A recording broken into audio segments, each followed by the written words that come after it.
अगर आप बिहार से हैं और वोट देने जा रहे हैं तो एक बात ध्यान रखें कि आप एक नेता चुनने जा रहे हैं, अपने लिए दामाद नहीं कि वोट देने से पहले जाति देखना पड़ेगा।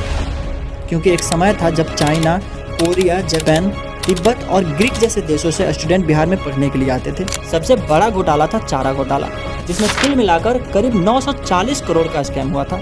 उनकी न्यूड पिक्चर्स लिए और उनको धमकी दिया कि अगर मुंह खोला तो तुम्हारे पति और बच्चे को मार देंगे। बिहार में सिर्फ पुल को ही नहीं बल्कि रेलवे ट्रैक, डीजल इंजन और तालाब तक चोरी कर लिया जाता है। आज भी लोगों को विकास नहीं बल्कि अपनी जाति का नेता चाहिए। मेट्रो टेट्रो हमरा ना चढ़ेला, टेम्पू साइकिल बहुत बढ़िया है। आइए ना हमरा बिहार में।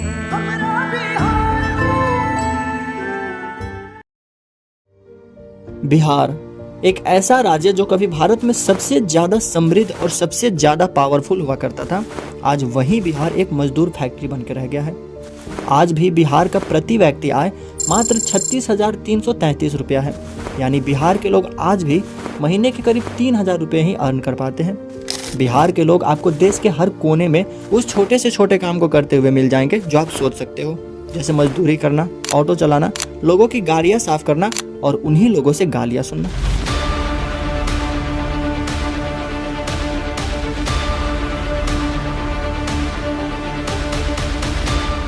वहाँ गए थे, काम कर रहे थे। हाँ, काम करने के लिए गए थे, लेकिन ऑटो वाले बोले कि से तुम्हारे भैया लोगों को तो मारकर भगाना चाहिए।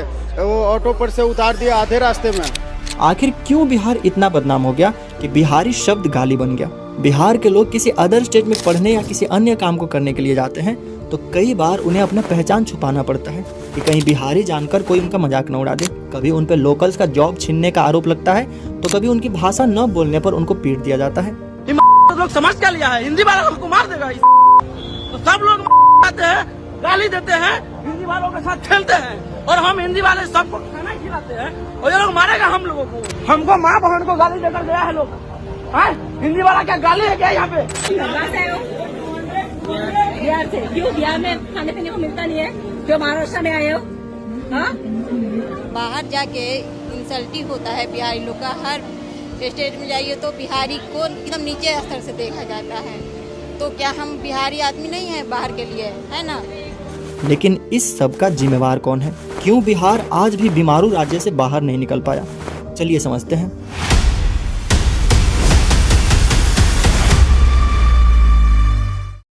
आगे चीजें और अच्छे से समझ में आए इसके लिए हम बिहार की हिस्ट्री पर थोड़ा फोकस करते हैं कि आखिर बिहार की ऐसी दशा कैसे हो गई। बिहार की जो स्थिति हम आज देख रहे हैं, शुरू में वैसा बिहार नहीं था। बिहार का एजुकेशन शुरू में इतना खराब नहीं था क्योंकि एक समय था जब चाइना, कोरिया, जापान, तिब्बत और ग्रीक जैसे देशों से स्टूडेंट बिहार में पढ़ने के लिए आते थे। नालंदा और विक्रमशिला जैसी यूनिवर्सिटीज यहाँ पर थी। उस समय बिहार सिर्फ शिक्षा में ही नहीं बल्कि राजनीति, व्यापार और इकोनॉमी में भी सबसे आगे था। बिहार का मगध भारत का सबसे बड़ा और शक्तिशाली राज्य था। चंद्रगुप्त मौर्य और अशोक जैसे सम्राट यहीं से आए। 4th से 6th सेंचुरी के समय को गोल्डन एज ऑफ इंडिया कहा जाता है और इसका सेंटर भी बिहार का पाटलिपुत्र ही था। लेकिन धीरे धीरे सब बदलता चला गया। 12th सेंचुरी के बाद नालंदा जैसी यूनिवर्सिटी को मुस्लिम शासक बख्तियार खिलजी ने जला दिया। राजनीतिक अशांति और बार बार हमले के कारण ज्ञान, व्यापार और संस्कृति का केंद्र बिहार से हटता चला गया। बिहार के क्षेत्र में जमींदारी और फ्यूडल सिस्टम मजबूत हुआ जिसने आम लोगों को दबा कर रखा। जिनको नहीं पता है उनको बता दे कि फ्यूडल सिस्टम वह होता था जिसमें जमीन पर मालिकाना हक अमीर जमींदारों के पास होता था। मेहनत और खेती किसान करते थे लेकिन जमीन उनकी नहीं होती थी। किसान को अपनी उपज का बड़ा हिस्सा जमींदारों को देना पड़ता था जिससे किसानों पर कर्ज और टैक्स का बोझ बढ़ता चला गया। मतलब फ्यूडल सिस्टम में कुछ गिने चुने लोग ही मजबूत और अमीर बनते रहे और आम जनता पीढ़ी दर पीढ़ी गरीब और शोषण झेलती रही। उसके बाद साल 1757 से 1947 तक भारत पर अंग्रेजों का हुकूमत चला जिसमें बिहार और पिछड़ा बनता चला गया। और जब देश को आज़ादी मिली तो बिहार से सबसे पहले वेस्ट बंगाल और फिर झारखंड को अलग होने के कारण अपनी इंडस्ट्रियल बेस काफी खोनी पड़ी। झारखंड में लोहा, कोयला और खनिज थे जो बिहार की इकोनॉमी बेस था, लेकिन अब बिहार के पास वो भी नहीं रहा। बिहार में इंडस्ट्रियलाइजेशन नहीं हो पाया और बिहार की ज्यादातर आबादी खेती पर ही निर्भर रही। फिर आया 90s का समय। सन 1990 बिहार की राजनीति में एक बड़ा मोड़ आया। 1990 में बिहार विधानसभा चुनाव के बाद लालू प्रसाद यादव पहली बार मुख्यमंत्री बने। उस समय उनकी पार्टी जनता दल थी। 7 साल बाद यानी 1997 में लालू यादव ने जनता दल से अलग होकर खुद का एक पार्टी बनाया जिसका नाम राष्ट्रीय जनता दल रखा, जिसे शॉर्ट फॉर्म में आरजेडी कहा गया।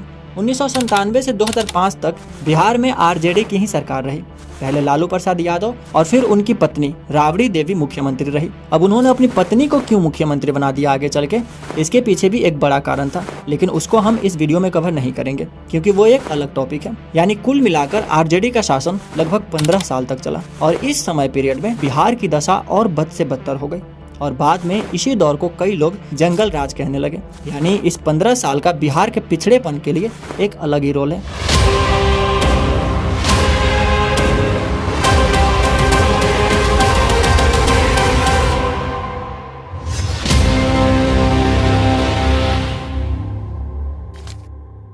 साल 1990 से 2005 के समय बिहार में भ्रष्टाचार, अपराध और जातीय हिंसा इतनी ज्यादा थी कि जिसने प्रशासन की जड़ों को भी हिलाकर रख दिया था।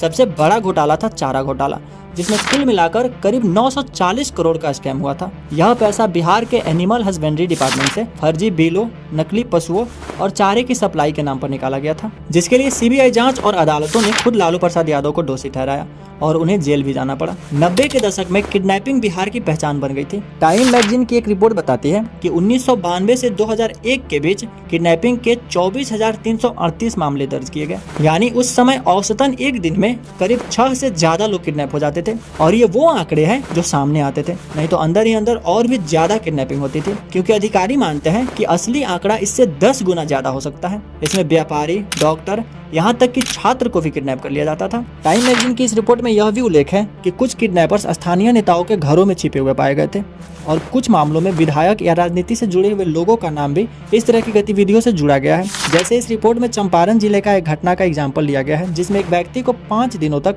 बंद रखा गया और फिर फिरौती मांगी गई थी। उस समय लगता था राजनीति और अपराध जैसे मिल सा गया हो। कई अपराधी सीधे विधायक या सांसद बना दिए जाते थे, जिसमें प्रशासन और पुलिस अक्सर दबाव में काम करती थी और आम लोगों का कानून पर से भरोसा उठ गया था। इसी दौर में जातीय हिंसा ने भी भयानक रूप लिया। इस सब का असर सीधा विकास पर पड़ा। 1990 से 2005 के बीच बिहार की अर्थव्यवस्था देश के बाकी राज्यों से बहुत पीछे रह गई। निवेश ठप हो गया और लाखों लोग रोजगार की तलाश में राज्य छोड़ने पर मजबूर हो गए। करंट सिचुएशन में आने से पहले जंगल राज का एक और एग्जाम्पल आपको देते हैं, जिससे आपको पूरा अंदाजा लग जाएगा कि उस समय बिहार में किस हद तक गुंडागर्दी चल रही थी जो आज तक बनी हुई है। जंगल राज के समय आम जनता तो बहुत दूर की बात है, बड़े बड़े अधिकारी भी सुरक्षित नहीं थे। चंपा विश्वास का केस उसी समय का था, जिसे सुनकर पूरा बिहार हिल गया था। जिन्हें नहीं पता उन्हें बता दें कि चंपा विश्वास बीवी विश्वास की पत्नी थी, जो एक सीनियर IAS ऑफिसर थे। उस समय हेमलता यादव, जो कि आरजेडी से MLA थी, और उसी का बेटा था मृत्युंजय उर्फ बबलू यादव, जिसने चंपा विश्वास के साथ सितंबर 1995 से नवंबर 1997 के बीच लगातार 2 सालों तक बार किया था। इतना ही नहीं, उसने अपने दोस्तों के साथ मिलकर चंपा विश्वास के साथ साथ उनकी माँ, उनकी 2 नौकरानियां, उनकी ननद और विश्वास की भतीजी जिसका नाम कल्याणी था, इन सभी के साथ उसने ये घिनौना काम किया। उनकी न्यूड पिक्चर्स लिए और उनको धमकी दिया कि अगर मुंह खोला तो तुम्हारे पति और बच्चे को मार देंगे। चंपा ने अपने बयान में यह भी बताया था कि उसने एक बार गर्भपात भी कराया था और बाद में बार रेप के कारण प्रेगनेंसी से बचने के लिए उन्हें नसबंदी कराना पड़ा। आगे चल के कल्याणी और 2 नौकरानियां गायब हो गई, जिनका कुछ पता नहीं चला, जिस पर चंपा ने आशंका जताई थी कि उन्होंने सुसाइड कर लिया होगा या फिर उनकी हत्या कर दी गई है। अब आते हैं करंट सिचुएशन में।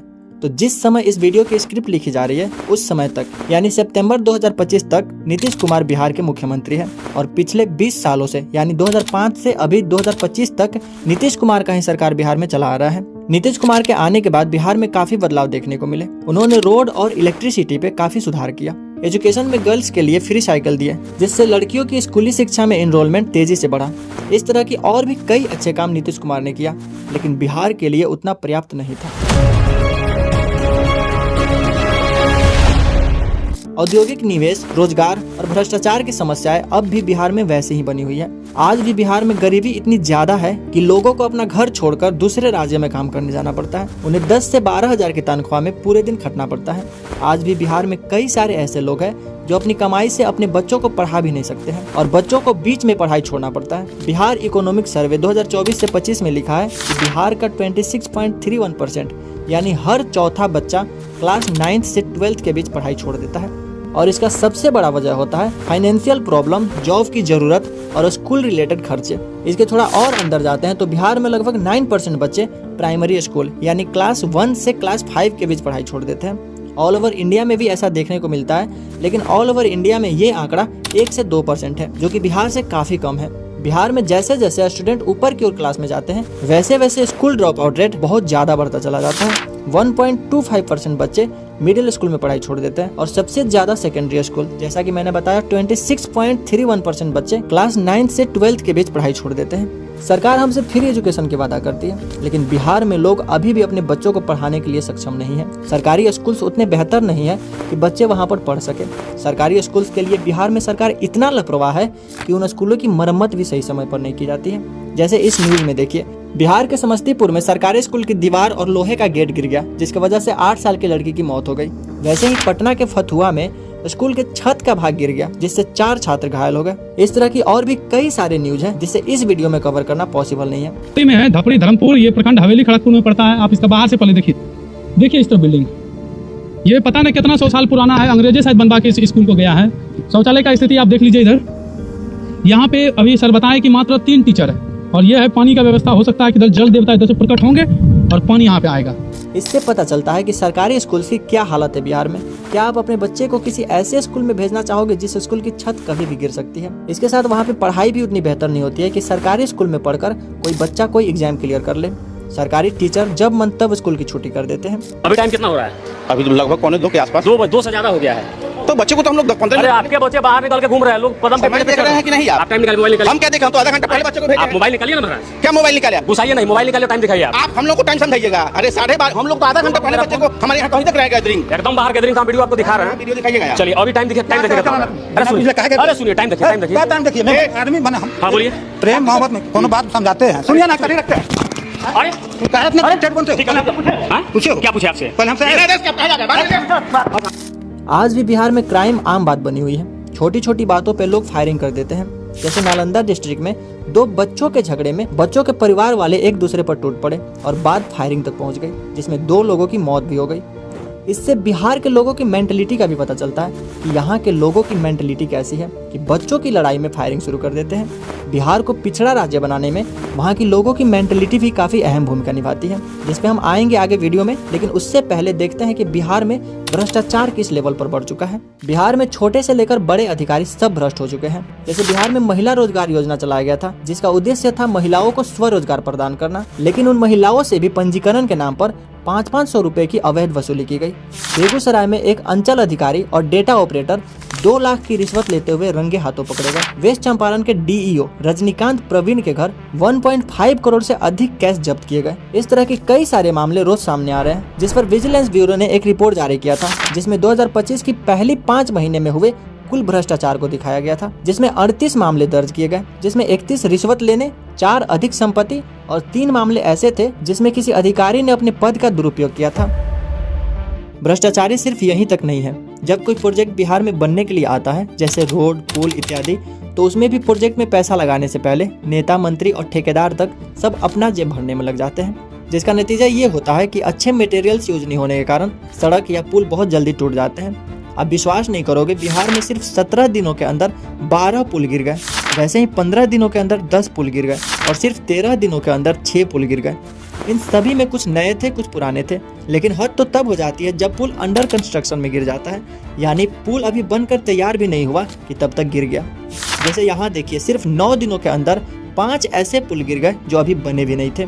आप सोच सकते हैं कि किस तरह का मटेरियल्स इन पुल में यूज किया जा रहा होगा। यानी कि यहाँ के ठेकेदारों को बस फोटो खींचकर दिखा देना है कि हमने पुल बना दिया। अब वो पुल कैसा बना है या फिर कितना दिन टिकेगा, इसके बारे में कोई नहीं सोच रहा है। एक तो बिहार में पुल इतना घटिया बन रहा है कि कब गिर जाए इसकी कोई गारंटी नहीं है, और उसमें भी बिहार में कुछ नमूने ऐसे भरे पड़े हैं जो रातों रात पुल को ही गायब कर देते हैं। इसी तरह से बिहार में सिर्फ कुछ लोगों के वजह से ऐसी हरकतें देखने को मिलती है, जिसकी वजह से पूरे बिहार के लोगों को बदनामी झेलना पड़ता है। बिहार में सिर्फ पुल को ही नहीं, बल्कि रेलवे ट्रैक, डीजल इंजन और तालाब तक चोरी कर लिया जाता है। जैसे पटना में एक मोबाइल टावर की चोरी कर ली गई, जिसकी कीमत करीब 19 लाख थी। हर चीज सरकार नहीं कर सकती। जो चीजें सरकार के हाथ में है उसके लिए हम सरकार को जिम्मेवार ठहरा सकते हैं, लेकिन बिहार के पिछड़ेपन के लिए बहुत हद तक बिहार की जनता खुद जिम्मेवार है। बिहार में जातिवाद इतना ज्यादा है कि आज भी लोगों को विकास नहीं बल्कि अपनी जाति का नेता चाहिए। मेट्रो टेट्रो हमरा ना चढ़ेला, टेम्पू साइकिल बहुत बढ़िया है, लालुए के राज बढ़िया है हमरा ला। हाँ, और आरजेडी जिंदाबाद और वही अबरी आइतबा लालू के हाँ अपन यादव है ना समाज है भाई ना उ लालू है सबसे पहले समाज। हाँ तब अपन भाई यादव है ना तो ओकरा नहीं जीता तो केकरा जीता पंचायत के जब जीताबे आरजेडी एकदम आरजेडी कहे मतलब उसके एकदम अहिर है, अहिर फैन है। तो रीजन क्या है? रीजन है कि एकदम जातिवाद है, अहिर बस अहिर एकदम आरजेडी। हमको कुछ नहीं अच्छा कम लगता है, हम आरजेडी भक्त है। तेजस यादव हैं, आरजेडी को वोट देंगे, चाहे कोई एड़ा गेड़ा नेता चलाए उससे हमको कोई फर्क नहीं पड़ता है। आरजेडी को इसलिए वोट देंगे क्योंकि यादव है, आरजेडी को वोट देंगे। अगर जो कोई खिलाफ उसके बारे में कर देगा मुंह पे, उसको बहुत कुछ कर सकते हैं। यहाँ के लोग जब वोट देने जाते हैं तो ये नहीं देखते हैं कि हमारे लिए रोजगार की व्यवस्था कौन करेगा, कौन हमारे बच्चों के लिए एजुकेशन में सुधार करेगा या कौन हमारे हेल्थ के लिए अच्छे हॉस्पिटल बनवाएगा, बल्कि यहाँ के लोग 500 रुपए और एक दारू के बोतल में अपना वोट किसी ऐसे नेता को दे देते हैं जो आने वाले 5 सालों तक उनको लूटता रहता है। आपके इन हरकतों की वजह से बिहार में चुनाव सिर्फ एक सौदा बन के रह गया है, जिसकी कीमत मात्र एक बोतल शराब या फिर कुछ 100 रुपए है। बिहार में किस हद तक शराब और पैसे का लालच देकर वोट खरीदा जाता है, इसके लिए हमने रिसर्च किया, जिसमें चौंका देने वाली बातें पता चली। साल 2015 के विधानसभा चुनाव के ठीक पहले बिहार में चुनाव आयोग ने 17 करोड़ रुपए से अधिक कैश, 800 किलोग्राम से अधिक गांजा, 1 लाख लीटर शराब और 8 किलोग्राम से अधिक सोना जब्त की थी। अधिकारियों ने साफ कहा था कि ये सारा माल लोगों के वोट खरीदने के लिए इस्तेमाल किया जाना था। इंडिया टुडे की एक रिपोर्ट बताती है कि शराबबंदी के बावजूद चुनाव के मौसम में बिहार में नकली शराब का कारोबार तेज हो जाता है। मतदाताओं को लुभाने के लिए रात रात भर शराब बांटी जाती है। 2021 के पंचायत चुनाव के दौरान टाइम्स ऑफ इंडिया ने बताया था कि चुनाव के समय प्रचार करने वाली वाहनों से 50,000 रुपए कैश और 12 शराब की पेटियां जब्त की गई। इस बात से आप अंदाजा लगा सकते हैं कि बिहार में किस हद तक रुपए खर्च किए जाते हैं वोट खरीदने के लिए। लेकिन लोगों को इतना भी अक्ल नहीं है कि जब कोई इंसान कुछ पैसों या शराब के बोतल के लालच में अपना वोट बेचता है तो वो सिर्फ अपनी आवाज नहीं खोता, बल्कि अपने बच्चों के भविष्य का सौदा कर देता है। बिहार को बदलने की शुरुआत किसी पार्टी से नहीं होगी, बल्कि उस पल से होगी जब लोग वोट को कीमत नहीं बल्कि जिम्मेदारी समझेंगे। इसलिए अगर आप बिहार से हैं और वोट देने जा रहे हैं तो एक बात ध्यान रखें कि आप एक नेता चुनने जा रहे हैं, अपने लिए दामाद नहीं कि वोट देने से पहले जाति देखना पड़ेगा, क्योंकि आपके एक गलत वोट की वजह से पूरे बिहार को भुगतना पड़ सकता है। अगर आप जाति देखकर या शराब और पैसे के लालच में अपना वोट किसी गलत नेता को दे देते हैं तो बिहार के पिछड़ेपन के लिए सबसे बड़ा कारण आप हैं।